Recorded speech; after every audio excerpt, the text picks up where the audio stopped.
Hello everyone. Today we'll be discussing about gravitational fields. However, it's an important topic. Starting in our ninth standard, and it will be developing around the nature. We'll be discussing on the gravitational fields from ninth, and also it will be important, very much important topic in 12th standard. And we'll be getting a lot of questions from JEE mains and also in advanced and many other competitive examinations. So today we'll be discussing gravitational fields, and we'll be starting with the field lines and the nature, and then later on we'll be discussing Newton's law of gravitation, and then we'll be going to our field strength, our gravitational potential, and then gravitational potential energy means the work done, and then we'll be discussing some advanced topic over the relationship between the time period and the radius of our rotation or revolution around any planet under the topic orbiting under gravity. So let's start with the topic field lines and nature. According to Newton, the gravitational field lines or else gravitational fields is created by all kinds of masses around them in space. So if you talk about the field lines and the nature, we can say that gravitational field is always an attractive force.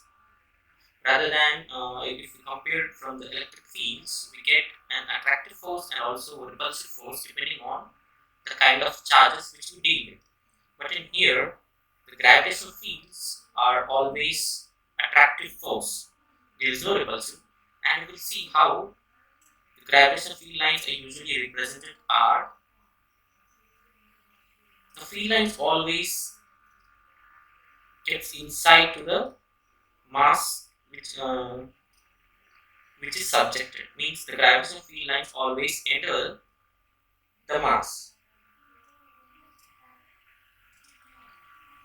like this. So this is our mass here, and all the field lines are tending towards the mass, means inside the mass. There are no fields which are actually going out of the mass.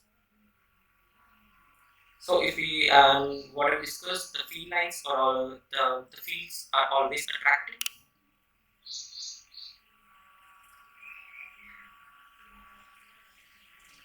And the field lines tend towards the mass.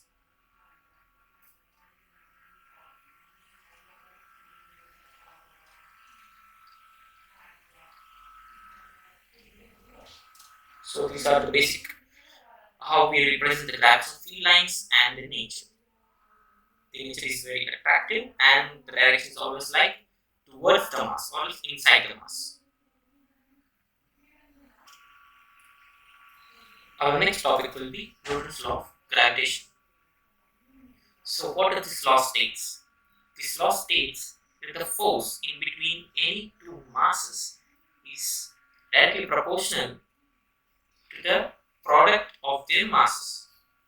So in this case, your m1 times m2, and it also states that the force is directly proportional to 1 over r squared, which means the distance between them. So how we can deal with this? We can say like the force means the m1 pulling the m2 towards itself, and the m2 pulling the m1 towards itself is basically same, which means the force which is acting in between these two masses m1 and m2 is same, and we can state that that force is directly proportional to the product of their masses, and it is directly proportional to the 1 over r square, which means the distance in between them, the square of the distance between them. Okay, so to equate it, we take out this proportionality and we give a proportionality constant to this equation. So by combining these two conditions, we will be getting F is directly proportional to m1 times m2 over r square. So to equate this equation, we will be introducing a proportionality constant, and we call the proportionality constant as G. over r square. And what is this g? We usually say this g as universal gravitational constant. So just let me state it. G is universal gravitational constant. To find out this the units of this g and why it is universal gravitational constant. Why do we call it universal? Because wherever we go in the whole space, not Earth, on Mars, on any other planet or galaxies, we get to know that the value of this g is constant. So let's try to figure out the constant of this g and its value.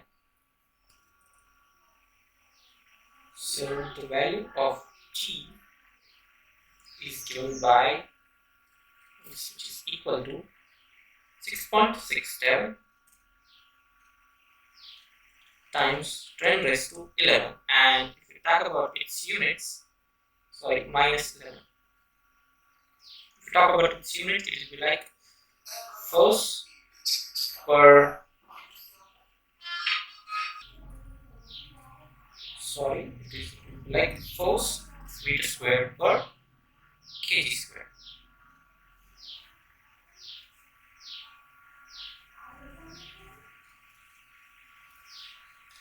Because the unit of this force is Newton, and if we switch this r square over to the left hand side, and we'll be getting it like those units are meter square, and if we switch both the masses to this left hand side, we'll be getting it the unit to be kg square. So the units of this universal gravitational constant are like Newton meter square kg square. So let's make this F as N. We'll be getting Newton meter square kg square. So now, till now we have discussed the nature of these gravitational field lines and their nature, and also we have seen how this Newton law of gravitation works or what does it state.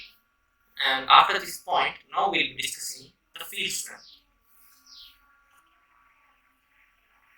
So the standard definition of this field strength is given like force done per unit mass.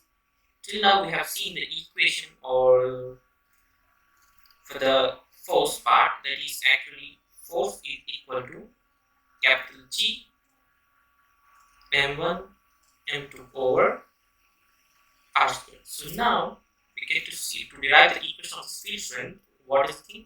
We need to know the force equation.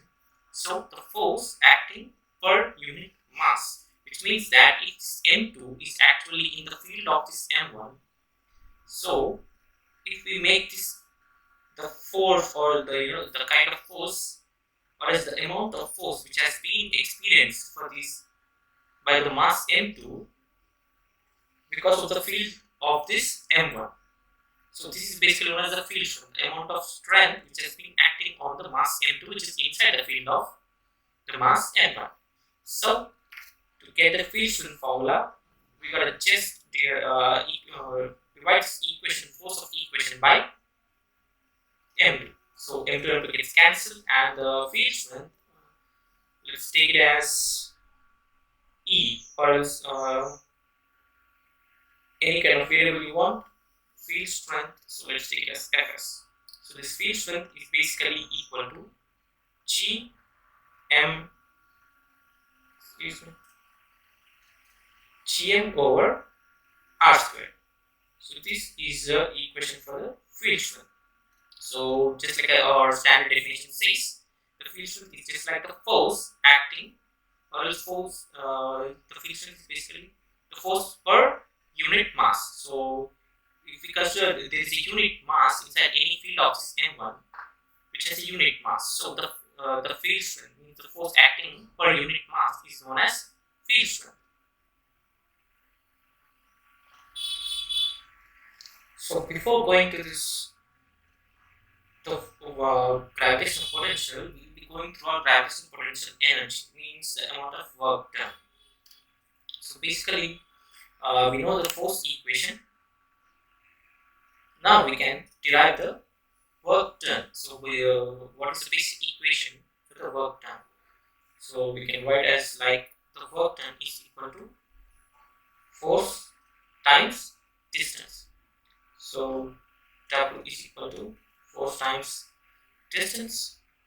So we can basically write the equation for force, capital G m1 m2 over r squared times the r, which means distance. R and r will get cancelled, so will be left out for the equation. W is equal to G m1 m2 over r.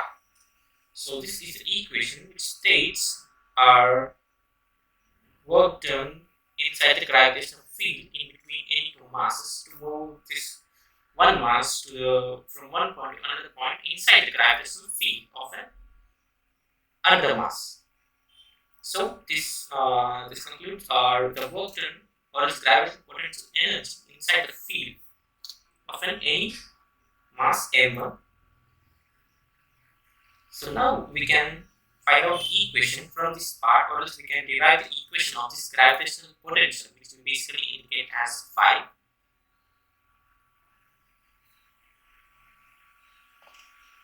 Okay, so what is the standard definition for this gravitational potential?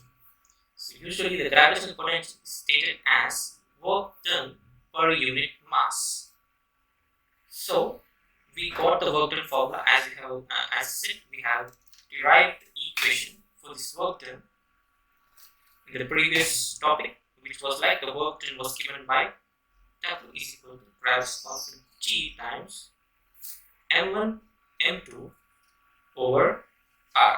So now we have to derive the potential equation, gravitational potential equation, which is usually indicated as phi. So what is the standard definition of gravitational potential?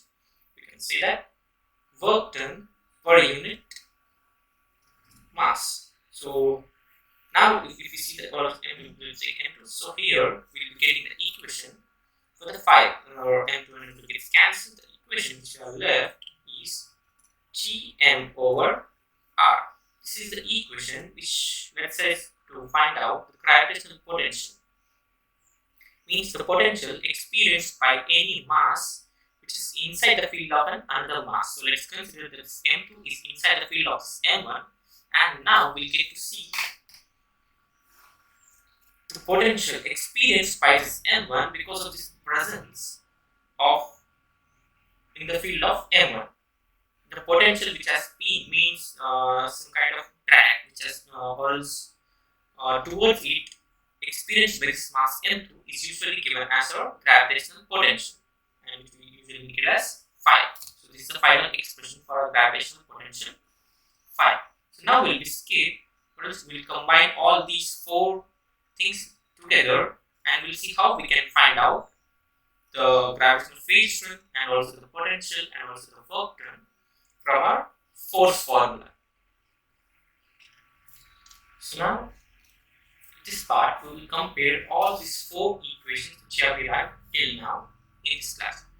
So let's start with the force equation. So the force equation was like F is equal to capital G m1 m2 over r squared. So what have we done with this force equation? First, we have derived the equation for the field strength part, which we usually indicate as G. And what was the standard definition for field strength? Force acting upon unit mass. So what we have done to get our field strength equation from our force, we have just divided with a mass. So we got our field strength equation, and the G is usually Gm over r squared. This is our field strength formula. But again, we have just divided with the m2. So now this is our first derivation from our force, and next will be our work done. So we got a force equation, and what is the equation of work done? W is equal to force times distance, right? So now we have to just multiply with an r. right? So we'll be getting our work done equation or the energy equation as capital G m1 m2 over r, because one of our r got cancelled by this r in the work done formula. So now we'll be getting our gravitational potential equation from this work done.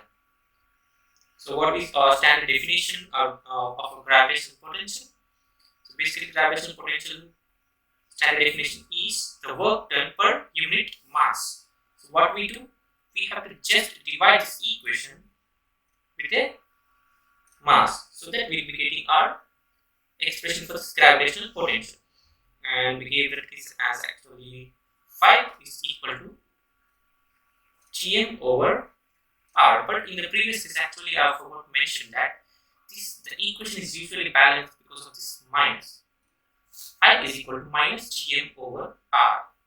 Okay, so why minus? This part is important because whenever two masses are inside any field and the potential which is experienced by the the another mass is actually negative. And if you think if these two masses are at infinite distances, okay, means there is no gravitational potential experienced by this secondary mass because of the m1. So as it comes inside the field of this m1, now it starts to experience some pull right towards it, and as it gets closer, the gravitational potential, what happens? It increases. So this comes here minus. So as these two masses get separated, there comes a point where they are infinitely away, then there will be no potential in between them. So that in case our potential is 0. So as these two masses gets closer, there will be some value which is some gravitational potential value, and that value is in negative.